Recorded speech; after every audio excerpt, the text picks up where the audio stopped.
This video is a support activity for using track mats in After Effects 2024. It is likely still usable in the future, but it will be different if you're using the 2022 edition or earlier. Track mats are used to tell After Effects what parts of the video or image should be visible. They're similar to using masks, except they're on a different layer instead of attached to the layer that you're working on. Let's do this activity together. What I have here is a little goblin, and she wants to enter the room through the doorway and then walk to the other side of the hallway. We can use a track mat to control where the goblin is visible, then adjust it using our keyframes to add some depth to what is otherwise a 2D motion project. We'll start by drawing a shape with our pen tool. Remember, we want to create a shape, not a mask, so make sure no layers are selected. You can do this by clicking on an empty space in the layer panel or by pushing the Function 2 or F2 key on your keyboard. Then, draw your shape. Make sure the shape is fully opaque, otherwise we'll see a slightly transparent goblin, and we don't want that. For this activity, we're going to draw the shape in the door frame. Using a click and drag, we can create handles to add the curve to the top of the door frame. You can find more practice with the pen tool elsewhere.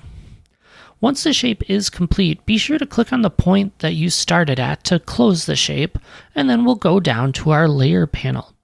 On the cute goblin layer, we're looking for a column that says Track Mat. If you don't see it, make sure the circle and square option in the bottom left is toggled on. You can do it by simply clicking on it, or there's a toggle switches and modes button to the right of it that lets you go between that and another option. It saves a little bit of space in the layer panel. Once the track mat column is visible, we'll grab the spiral part of the layer of the cute goblin called the pick whip and drag it up to the shape layer. Remember, we're working in the track mat column. Another column called parenting also shows this pick whip. That is not what we are looking for. And to do this, you may need to unlock the goblin layer first. What we're doing with this is we're telling After Effects we only want to see this layer where the shape is visible. Alternatively, if you only wanted to see something outside of the shape boundary we drew, you toggle on this button to the right and it will invert the track mat. This is not what we want for our current setup, so I'm going to make sure that it is not inverted. Once we establish the track mat, the shape becomes hidden, and so does our goblin, because it's outside of our boundary.